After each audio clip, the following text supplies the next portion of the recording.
जय हिंद। चलिए, आपका सेकेंड लेसन है उसने कहा था, जो लिखा गया चंद्रधर शर्मा गुलेरी जी के द्वारा। ध्यान दीजिएगा, जो किनके द्वारा लिखा गया, चंद्रधर शर्मा गुलेरी जी के द्वारा। आप इसका एक बार हो सके तो सारांश पढ़ सकते हैं, हम देख देते हैं। आराम से आप इसका सारांश पढ़ सकते हैं। वीडियो को रोकिएगा, पढ़िएगा, कोई दिक्कत की बात नहीं है, आराम से पढ़िए इसका। चलिए ऑब्जेक्टिव देख लेते हैं, है कि नहीं। इसका ऑब्जेक्टिव देख लेते हैं क्या कह रहा है। जो फर्स्ट नंबर ऑब्जेक्टिव है, ध्यान दीजिए कि उसने कहा था कहानी के कहानीकार कौन है। जस्ट बताए थे कि उसने कहा था कहानी के जो लेखक है चंद्रधर शर्मा गुलेरी जी है कि नहीं। इतना तो याद होना चाहिए। जो उसने कहा था, इस पर एक मूवी भी बना गया है, सत्यजीत रॉय जी के द्वारा जो मूवी बना था। उसने कहा था, इसमें अगर थोड़ा सा जब मैच पूरा नहीं देख पाते हैं तो देखते हैं ना, हाईलाइट देखते हैं, तो थोड़ा हम बता देते हैं कि इसमें एक कैरेक्टर होता है, एक लड़का होता है, एक लड़की होती है। थोड़ा देर के लिए प्रेम कहानी चलेगा, दोनों मिलेंगे, वार्तालाप आगे बढ़ेगा। आप सारांश पढ़िएगा तो पता चल जाएगा, है कि नहीं। दूसरा है कि हिंदी की पहली श्रेष्ठ कहानी कौन सी है। बता रहा है कि हिंदी की पहली श्रेष्ठ कहानी कौन सी है, तो उसने कहा था गद्य का विकास किस काल में हुआ। यानी कि जो उसने कहा था इसका विकास किस काल में हुआ, आधुनिक काल में। फिर उसने कहा था कहानी कितने वर्ष में लिखी गई, या किस वर्ष में लिखी गई है, माफ़ करिएगा, किस वर्ष में लिखी गई, तो 1915 में। इसको याद कर लीजिए, हम पूछ सकता है और पूछता भी है। उसने कहा था कहानी किस वर्ष में लिखी गई, 1915 में। किरात नहीं, कीरत सिंह था। कीरत सिंह कौन था, तो जो कीरत सिंह था वह लहना सिंह का भतीजा था। अभी जस्ट बताए थे कि इसमें जो एक लड़का रहता है, लड़का का जो घर होता है मांझे में होता है, और लड़की का सूबेदारनी का घर होता है मगरे में, है कि नहीं।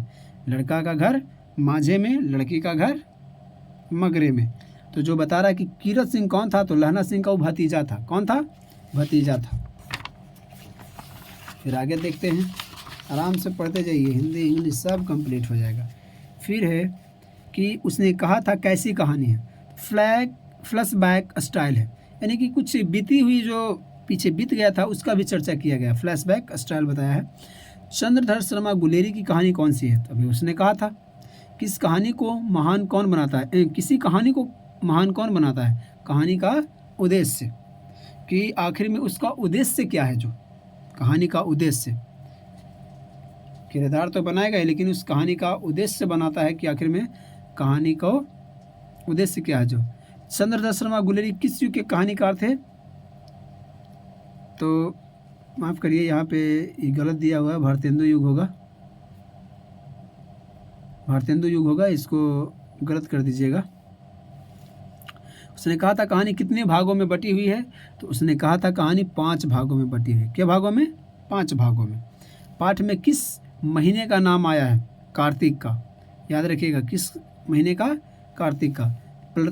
पलटन का विदूषक कौन था, तो ये थे वजीरा सिंह। पलटन का जो विदूषक था कौन था, वजीरा सिंह थे। फिर है कि चंद्रधर शर्मा गुलेरी का जन्म कब हुआ था, 1883 में। कब हुआ था, 1883 में। चंद्रधर शर्मा गुलेरी की वृत्ति क्या है, चंद्रधर शर्मा गुलेरी की वृत्ति क्या है, अध्यापन मतलब पढ़ाई लिखाई, अध्यापन माने वही हुआ पढ़ाना पढ़ना। गुलेरी जी ने किस पत्रिका का संपादन किया था, समालोचन का। याद रखिएगा, ये क्वेश्चन पूछता है बुआ, याद रखिए। जन्म तो पूछेगा ही, जन्म मरण तो पूछना ही है। गुलेरी जी ने किस पत्रिका का संपादन किया था, समालोचन का। काशी नगरी पत्रिका के गुलेरी जी क्या है, संपादक हैं। एक और भी पत्रिका था काशी नगरी, याद रखिए, काशी नगरी। किस पत्रिका का संपादन किया था, समालोचन का भी और काशी नगरी का भी। 2 पत्रिका, एक काशी नगरी और एक समालोचक। आगे देखते हैं।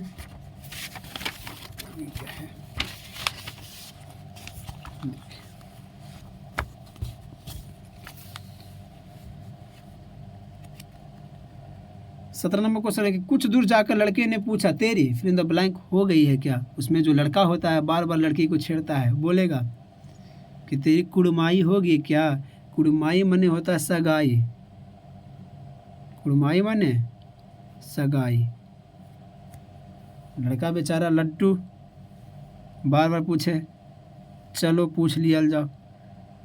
बोल रहा था कि तेरी कुड़माई हो गई क्या, बहुते बार पूछता है। तो एक बार लड़की गुस्सा के बोल भी देती है कि हाँ हो गई, देख नहीं रहे हो रेशम के सालू पहने हुए हैं। कोई भी गुस्सा में पूछ दे, है कि ना, पूछे तो बोल ही देगा कि हाँ हाँ हो ग्लूकोज गई बोल। तो कुछ दूर जाकर लड़के ने पूछा, तेरी फिल्म बुलाएं कुड़माई हो गई क्या। कुड़माई माने सगाई। लड़का और लड़की में भेद कहाँ हुई, मतलब मिलान कहाँ हुआ, मेल कहाँ हुआ, तो चौक पर मिले थे दोनों। जब इस पे एक मूवी भी बना है, आप लोग कभी अगर टाइम मिले एग्ज़ाम दे लीजिए तो देख भी सकते हैं, या पहले भी देख सकते हैं टाइम मिले तो। लहना सिंह किस देश की ओर से युद्ध कर रहा था। इंग्लैंड की ओर से। किधर से, इंग्लैंड की ओर से लड़ रहा है और जर्मनी के खिलाफ लड़ रहा था, याद रखिएगा, इंग्लैंड से लड़ रहा था जर्मनी के खिलाफ। फिर बताया कि लहना सिंह का सिर किसकी गोद में था, तो वजीरा सिंह के। लहना सिंह बोला था कि टेंशन नहीं लो वजीरा सिंह, जिस दिन हम मरेंगे तुम्हारी गोद में मेरा सर होगा और तुम्हारा हाथ मेरे सर पे होगा। लड़की कहाँ रहती थी, तो लड़की अंतर सिंह की बैठक में, यानी उनके मामा जी रहते थे अंतर सिंह की बैठक में। अगर लड़की का घर पूछे तो मगरे में, और लड़का का घर पूछेगा तो मांझे में, याद रखिए। नकली लड़ाई के पीछे लहना सिंह कहाँ शिकार पर गया था, जगधारी। ये कहानी का एक पार्ट है, उसमें जो दुश्मन आता है विदूषक, तो उसको थोड़ा सा जांच पड़ताल करने के लिए ऐसा बताता है, एक नकली कहानी सुनाता है। तो उसे बताता है कि नकली लड़ाई के पीछे लहना सिंह कहाँ शिकार पर गया था, तो जगधारी गया था, याद रखिएगा।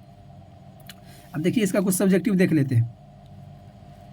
फर्स्ट नंबर है जो पूछा जाता है बहुते बार कि उसने कहा था कहानी कितने भागों में बटी हुई है, कहानी के कितने भागों में युद्ध का वर्णन है। तो उसने कहा था कहानी में जस्ट बताया था कि 5 भागों में बटी हुई है, और इस पूरी कहानी में 3 भाग में युद्ध का वर्णन, दूसरे तीसरे और चौथे भाग में। कोई दिक्कत है, इसको याद कर लीजिएगा। फिर है और देख लेते हैं। हाँ, इस क्वेश्चन को पूछता है कि लहना सिंह का परिचय अपने शब्दों में दे। लहना सिंह का जो परिचय है अपने शब्दों में देना है। तो आप इसको पढ़ लीजिएगा, ऐसे एक बार हम पढ़ के बता देते हैं कि लहना सिंह के बारे में जो परिचय देना है क्या देना है। जो पता है कि लहना सिंह एक वीर सिपाही है, वो है। उसने कहा था कहानी का प्रमुख पात्र भी है। हाँ, लेखक ने कहानी में उसके चरित्र को पूरी तरह उभारा है। कहानी में उसके चरित्र की निम्नलिखित व्यवस्था उभर कर सामने आई है। कहानी का नायक के रूप में, पहला कहानी के नायक के रूप में, कहानी का समस्त घटनाक्रम लहना सिंह के आसपास घटता है, जिससे यह स्पष्ट होता है कि वह कहानी का प्रमुख पात्र तथा नायक है। फिर सच्ची प्रेमी के रूप में कि लहना सिंह एक सच्चा प्रेमी है। बचपन में उसके हृदय में एक अनजान भावना ने जन्म लिया जो प्रेम था। यद्यपि उसे अपना प्रेम ना मिल सका, लेकिन फिर भी अब उसने सच्चाई से उसे अपने हृदय में बसा रखा। वही जो लड़की थी जो चौराहे पे मिली थी, वही लड़की बताती है, जब युद्ध पे जाता है तो बोलता है, उसका एक पति जाता है सरदार हजारा सिंह, और उसका बोधा सिंह जो लड़की का उसका बेटा रहता, तो बोलती है वह लड़की है वादा करेगी ही कि जा तो रहे हो दोनों, एक मेरे पति का और मेरे बच्चे का ख्याल रखना। उसी टाइम वादा करता है कि टेंशन नहीं लो, हम मर जाएंगे लेकिन तुम्हारे पति और बेटे को कुछ होने नहीं देंगे। सब लड़की के चक्रे में बेचारा गेला। फिर है बहादुर था, निडर था। आप देख लीजिएगा, इसको हम बता देते हैं और देखते हैं क्वेश्चन जो आपके एग्ज़ाम के पर्पस से।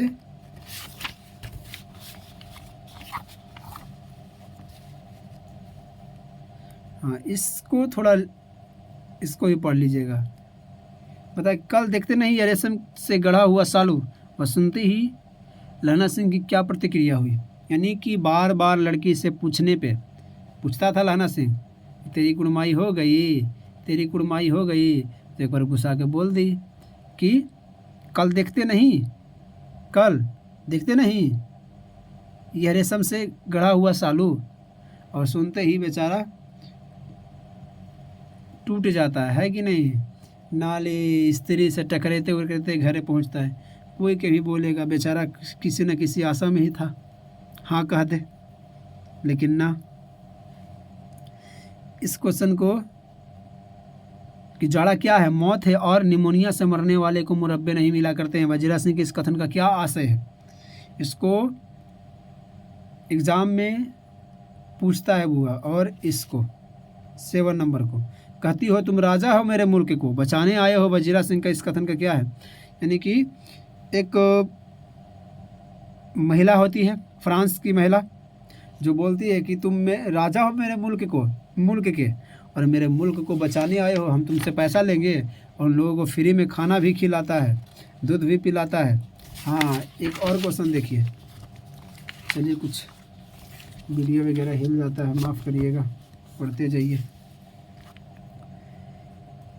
लहना सिंह के गांव में आया तुर्की मौलवी क्या कहता था? तो लहना सिंह के गांव में आया तुर्की मौलवी कहता था कि जर्मनी वाले बड़े पंडित हैं, वेद पढ़ पढ़ कर उसमें विद्वान चलाने की विद्या जान गए हैं। मंडी में बनिया को बहकाता था कि डाक खाने से रुपया निकाल लो, सरकार का राज जाने वाला है, यानी कि जल्दी जल्दी निकाल लो। और यह भी बोलता था, और गांव-गांव में वह जिन स्त्रियों को बच्चे नहीं होते थे उसका ताबीज़ भी बांटता था वो, तभी उसको गांव से सब भगा दिया था, सबको भड़काने की वजह से उसको भगा दिया था गांव से। चलिए ठीक है, इतना पढ़ लीजिए, इससे ज़्यादा एग्ज़ाम में नहीं पूछेगा। आशा है कि एक बार वीडियो को रिवीजन करिए, रिपीट करिए, रिवाइंड करिए और बार बार समझिए, पढ़िए। नहीं समझ में आता है तो बार बार बोलते हैं कि कमेंट बॉक्स में कमेंट करिए, फिर उसको हम देखते हैं। जय हिंद।